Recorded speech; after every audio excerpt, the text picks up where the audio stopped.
How to fix 502 bad gateway error on Google Chrome Android. Now, this happens most of the time if you have too much going on your Google Chrome browser.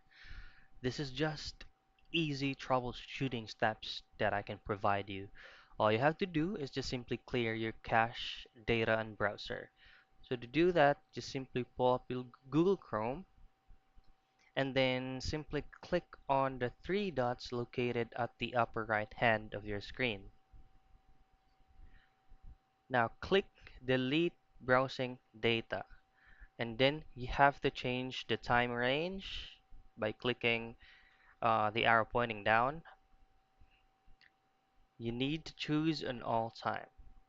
Now, just a heads up, before doing this process, deleting your browsing data all time, you have to make sure that you memorize all your login credentials to this browser on your phone because you might be logged out automatically after doing so. So if you have done anything, you memorize everything, you just simply click on or tap on delete data. Now once everything is deleted, it should be able to be working by now.